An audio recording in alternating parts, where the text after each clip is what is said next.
Hello, Bronco fans and football fans everywhere. Welcome to Broncos Breakdown on the MHRT Network. This is a show that is everything Broncos and sports topics related. I am your host, Bronco Bill.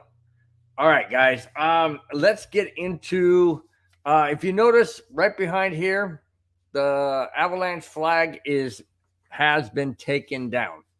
And it's been replaced by my favorite baseball team, the Chicago Cubs. Okay, that being said, why would that happen? One word: eliminated. That's right. The reigning Stanley Cup champion, Colorado Avalanche, have been eliminated by the Seattle Kraken. Yeah, the expansion Seattle Kraken. Just like 2 years ago when the Avalanche lost to the Golden Knights in their expansion season. I guess history repeats itself somehow, some way. Anyways, here it is. The Colorado Avalanche have been eliminated from the playoffs in the second round? Third round? No, guys. This is the first round. In the first round. Now, albeit they did go 7 games. But I have to say this point. And I hope you guys understand and realize what I'm saying. This team lost key players. They lost Darcy Kemper. They lost Nadrim Kadri. They lost Andre Burakovsky. They lost, but the key person, in my opinion, that they let go was Nazem Kadri. He was the heart and soul of that second line. I mean, absolutely heart and soul of that second line, and sometimes the first. And to let him go to Calgary and not pay him was catastrophic. And it proved its ugly head in this entire season. Now, you can blame the season on a backup goalie becoming our first string goalie or number one goalie in Gorgiev. I'm not going to go in there, guys. I'm not going to talk about Gorgiev. Everybody that's watched my show or anything on the neighborhood knows how I feel. Anyways. We also had multiple injuries, catastrophic injuries. And then we have the Nichushkin situation. So, when you couple all of these things together, it was a team that fought its heart out to just win the division in the last 3 games. My goodness, to do that. Of course, they had some help along the way, but they took care of business on their own. And then they forced Game 7 against an upstart Seattle Kraken team. You got to give the Kraken all the credit. They went out and beat Dallas in the first game of their second round playoff. Now it's tied 1-1. But what I'm saying is the Colorado Avalanche did everything they could. They had multiple injuries. They had distractions. And in the end, they just could not maintain what they had last year. My hat goes off to the Avalanche for a tremendous season. I know it ended in the first round, but hey, once the Broncos football season starts, and if the Cubs are not in the playoffs, this banner or this flag will be replaced by the Denver Bronco flag. Anyways, I just wanted to tell you guys that's why it's there. Okay, Avalanche. Avatar says, well, you could be Avalanche. Avatar said, what's up, Broncos country? Bo Gonzalez in the house as well. Says, hey, Bill. Bawani B says, hello. Hey, Bawani, nice to have you in the house. Avatar said, did you know that he took less money with Calgary than he could have taken from Colorado? It wasn't Colorado's fault he left. Wow. Avatar, you just dropped a bomb, because now my question to you is, why would Kadri leave? He won a Stanley Cup with Colorado. There was high expectations that the Avalanche were in prime position to repeat. Why would he go to Calgary?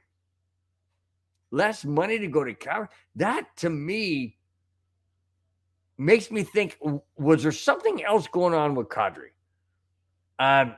Was it... I don't know, fallout from team chemistry? I don't know. But that is strange that he would take less money to go to Calgary and not stay with the Avalanche, who had a very strong chance albeit with all of the things that happened, that obviously wasn't going to take place. But, a very strong chance repeating. Wow. Interesting. Very, very interesting. Okay. I left one bad situation with the Avalanche losing. So I'm going to go into, you got it, guys. Starting it off, the jackass of the week.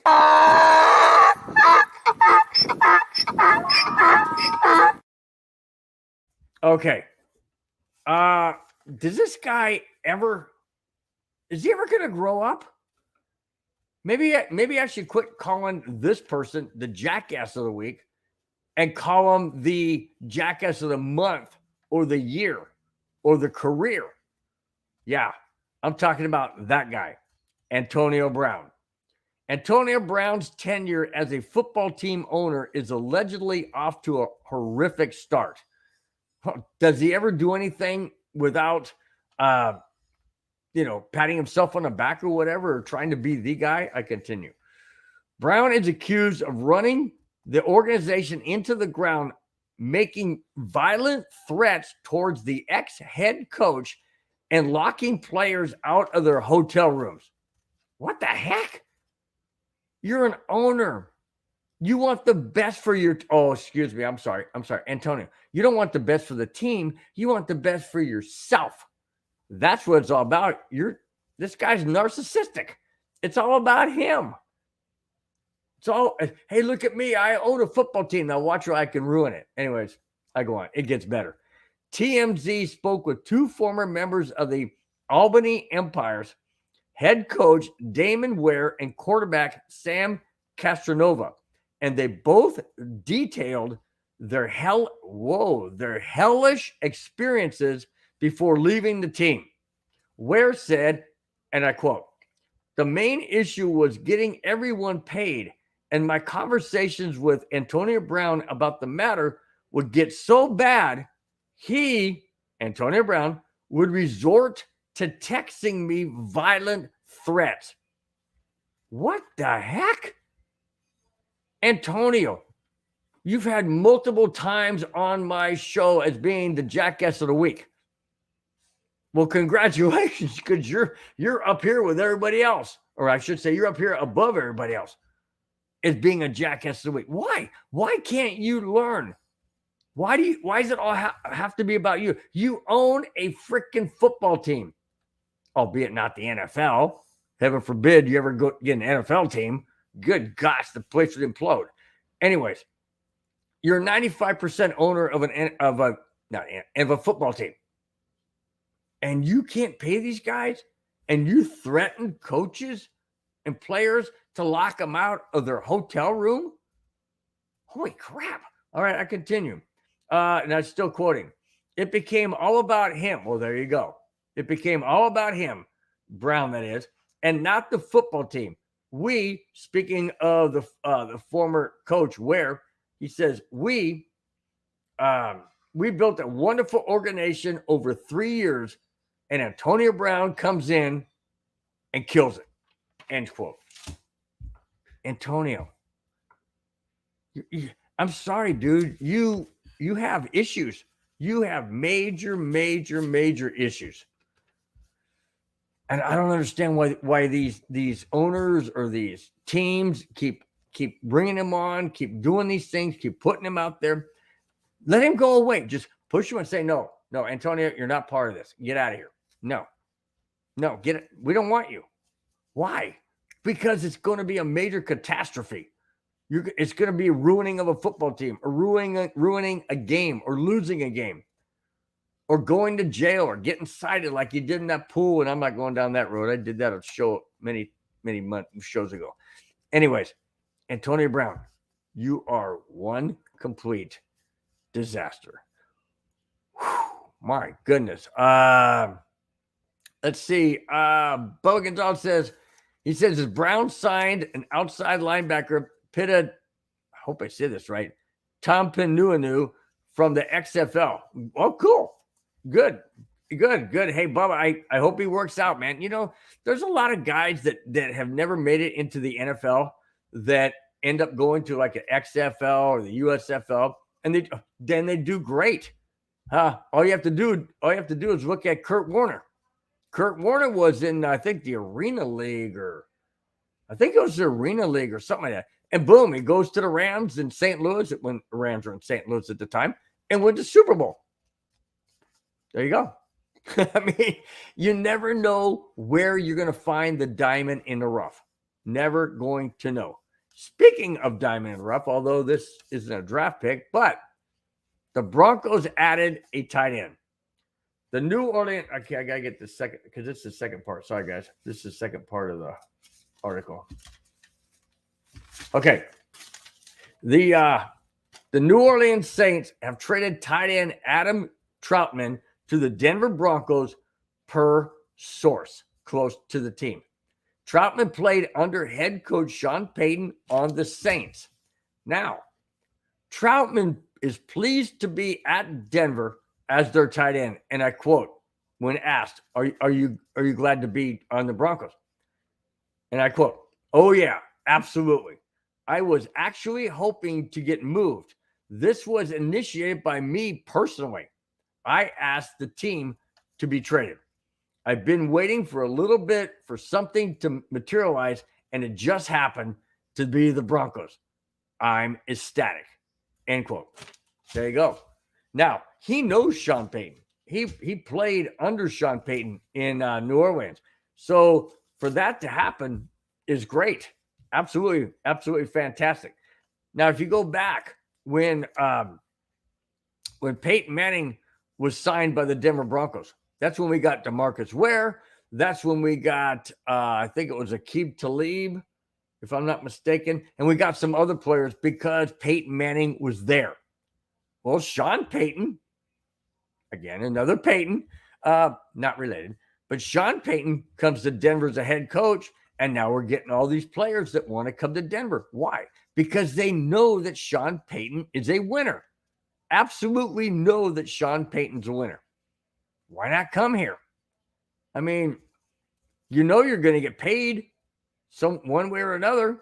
So, I mean, why not come to the Denver Broncos where you have a chance to win? New Orleans isn't really going anywhere. I mean, they have a rookie quarterback, a first or second year quarterback. It's a different feel in Denver, a different way of doing things. It wasn't like Disneyland last year. Or I should say, it's not like Disneyland of last year, where everybody's all, huggy, kissy, it's not that way here. Sean Payton is putting his foot down, saying, this is the way it is. I know what it takes to be a champion. I know what it takes to win divisions and win close games. So do it my way, or there's a highway. Plain and simple. Plain and simple. Speaking of highway, I'm not liking this for a couple reasons, but I'll get into that in a minute. Former Broncos backup quarterback has signed a one-year deal with the Los Angeles Rams, per Mike Kless. Details of the contract were not disclosed. Who am I talking about? That's right, Brett Rypien. I don't like this for two reasons. One, who's our backup quarterback now? Who? I mean, seriously, who do we have? Brett Rypien knew how to play in the NFL. He knows how to play in the NFL. He's a great mind of the game. Why not keep him in Denver as a backup? Who are we going to have? Who are we going to have that knows these players, that knows these receivers, that knows these routes? Who? The only one we got on the team that knows those guys is Russell Wilson. I'm talking backup quarterback. Nobody that knows this team not team as in coaching, because it's all new again, but knows the receivers, knows how they like to run routes, knows when they like to cut the route off and cut in or cut out or go up or come back. Brett Rypien knows the receivers. Doesn't matter what the play's called. The play could be called anything. But if Brett Rypien knows the receivers and what they're going to do in any given situation, you can't have a guy back there who has no freaking clue. When's he going to learn all that? Like Rypien learned it. Is that backup quarterback going to learn it in practice? A little. In OTAs? Maybe. In preseason? Oh, but preseason's only 3 games. And the starters play, a lot of them, according to Sean Payton, the starters are going to play a lot. So what's that mean for the backup? Nothing. Means nothing. Brett Rypien was there. Brett Rypien knows these receivers. I don't care what game plan and what passing formation Sean Payton puts out. Doesn't matter. If these receivers know what Brett Rypien does and can do in certain situations, and Rypien knows what they can do, why upset the apple cart? Why? Doesn't make any sense to me. So he ends up going to the Los Angeles Rams. Why? Because obviously they see his value as a backup. I'm going to get to the topic. Well, I'm going to get, anyways. I had a different topic in mind, but we'll get to the topic. Okay. The topic is who's in the backfield. Okay, let me get Avatar did let me know who the backup is. Okay, Jarrett Stidham. You're right. He is our backup. But he hasn't played with any of the Bronco receivers. He obviously, you're right. We did sign him, and that's a good point, Avatar. Thanks for pointing that out. I don't know, man. I like I like it when we have continuity, when we have familiarity, when we have consistency. And yeah, Jarrett Stidham is going to be a really good backup. Absolutely a great backup. But it's going to take him a while to work and know and understand the receivers like Rypien did. That's all I'm saying. I mean, why couldn't we put Stidham on the practice squad and let him develop into how the Bronco receivers play and this, that, or whatever, or put him in a couple of preseason games and see what he can do and let him beat out a Brett Rypien? Why not go that route? Why get rid of Brett Rypien now and put all your eggs in one basket in Stidham? Why not have you, if you're going to have starting quarterback competition like we had last year and the years previous, why can't you have backup quarterback competition? What's wrong with that? That would have been perfect. And then may the best backup quarterback win, whether it's Rypien or Stidham. And then if it is Stidham, then let Rypien go. That's what I'm saying. Okay, maybe the Rams didn't want to wait that long. Oh, well. I mean, I don't know. Sometimes I don't understand why certain moves are made. Just doesn't make sense to me. Why you would just get rid of somebody who knew these receivers. Now you're bringing in another quarterback that has to learn the receivers' routes, their instincts, their reputation, and that, I mean, the way they like to do things. It's just, I don't know. It boggles my mind, man. It totally boggles my mind. Avatar says it will be a totally different offense. That's what scares me. That's what scared me, because we're bringing in these receivers. We brought in the tight end, Troutman from the Saints, traded for him, and we're going to run the ball. I mean, you bring these receivers in. We re-signed Jerry Jeudy. The Broncos picked up his 5th-year option, which was a great thing, absolutely great thing. So we did that. So we're loading up on offense with our weapons as far as receivers, and we're going to run the ball. I mean, I don't know. I mean, I can tell you right now that Sean Payton is keeping his lips quiet, not saying a dang thing. When the draft happened, there were hardly any cameras in there, very few. You didn't get the phone call that we got, years ago when Elway was a GM, pick up the phone. Hey, hey, we're glad to have you. We're glad to sign you. Glad to draft you. Blah, blah, blah. Not a peep out of the war room on draft day. Well, of course, we didn't draft till the third round, but still, you didn't see it. It wasn't there. Sean Payton says we're not media. We're not going to be media friendly every day. That's not our thing. We're gonna have business as usual. In other words, very, very tight-lipped, very, very orchestrated, specific, all that stuff. And it's not going to be put out in the media. It's not going to be put out on Twitter. It's not going to be put out on Facebook. It's not going to be put out on your local TV news at 11. Not going to happen. Why? Because this is a different Broncos run team. Period. All right. Former Broncos running back Latavius Murray has signed a 1-year deal with the Buffalo Bills, who announced the signing on its official Twitter account. I looked it up. I did my research. It's a done deal.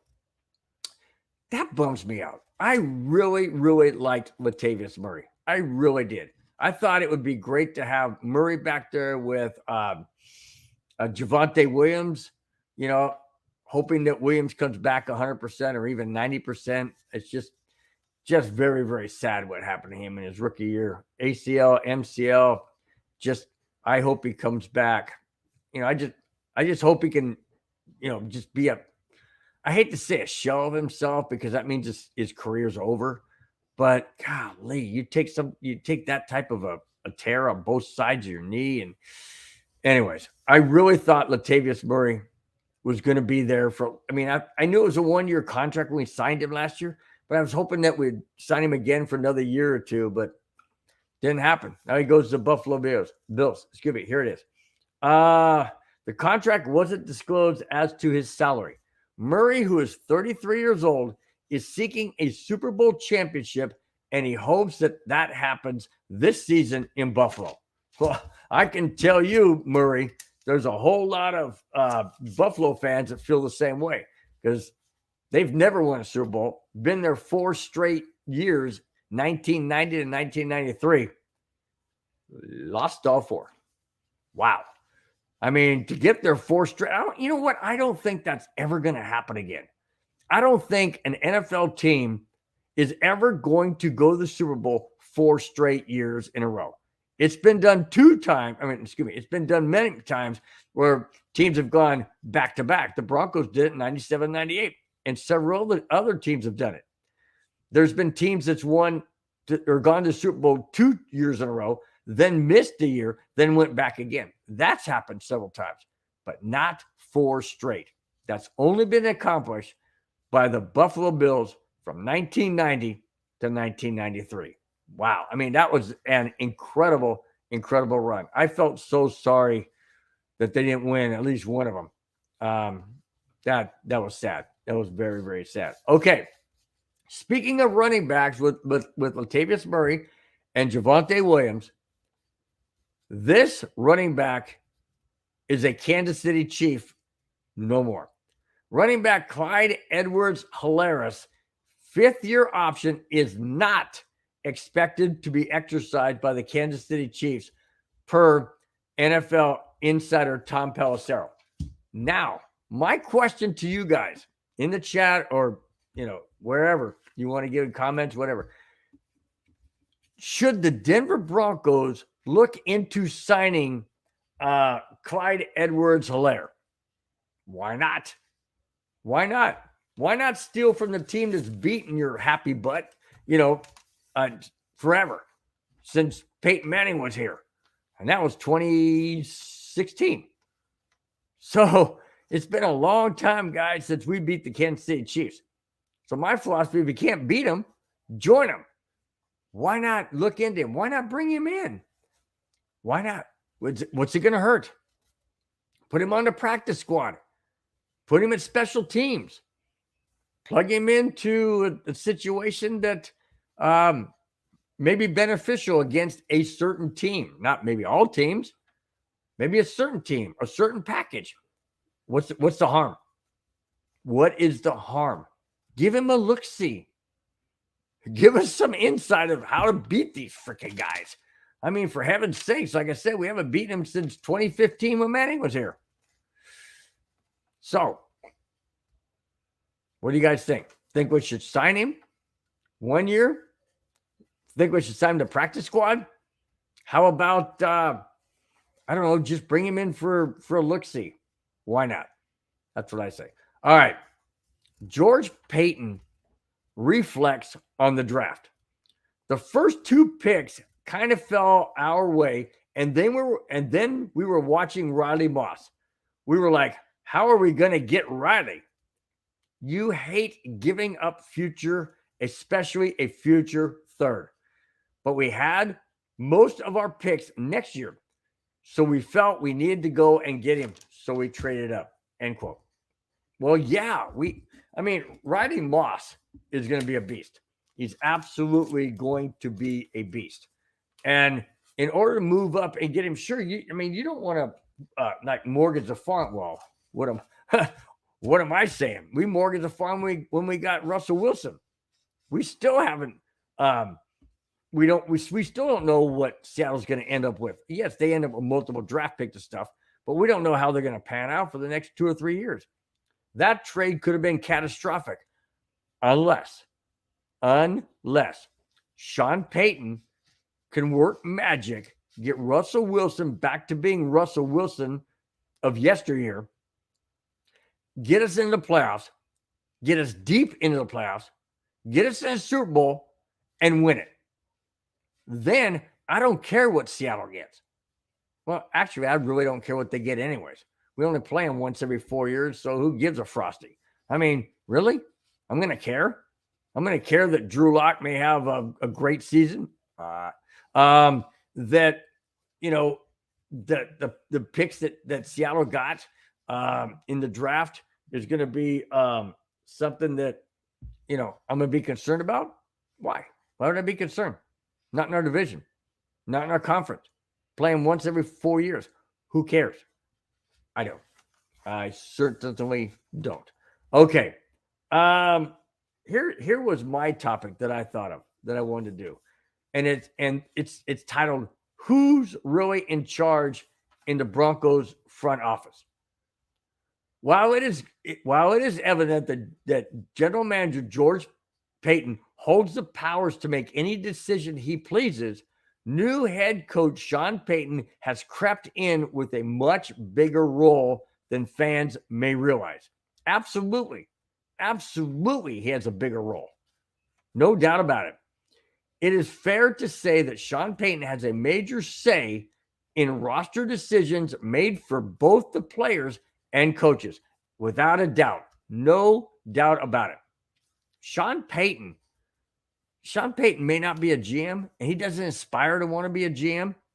He said many, many times, no, I'm the head coach, and George Payton is the general manager.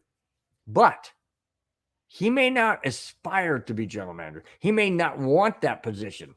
But I'll tell you what, he has his hand in the cookie jar, stirring the pot, because he wants what he wants. And you don't pay Sean Payton the money they paid him. And you don't trade to the New Orleans Saints to get Sean Payton what they traded for. And you don't tell Sean Payton, who's won a Super Bowl, George Payton hasn't. None of the ownership groups have.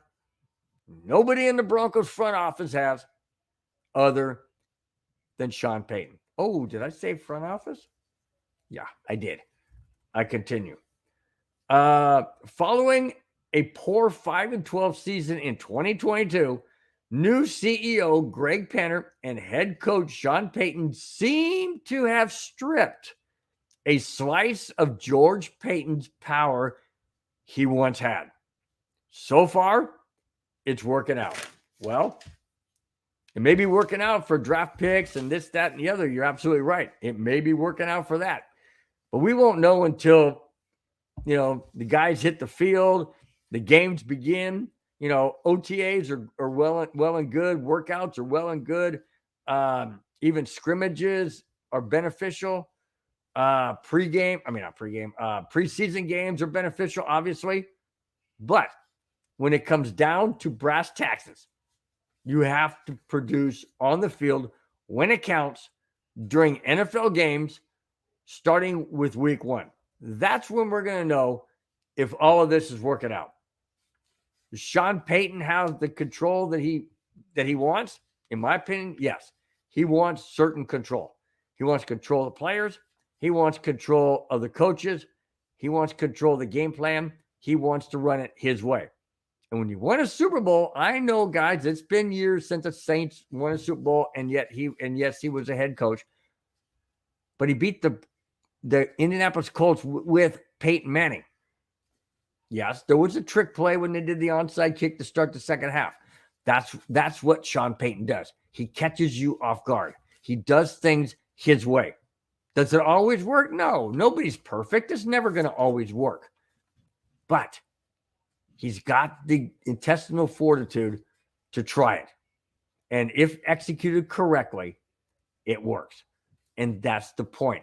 Is George Payton stepping away from GM? Absolutely not. He's not. It's not that he's stepping away.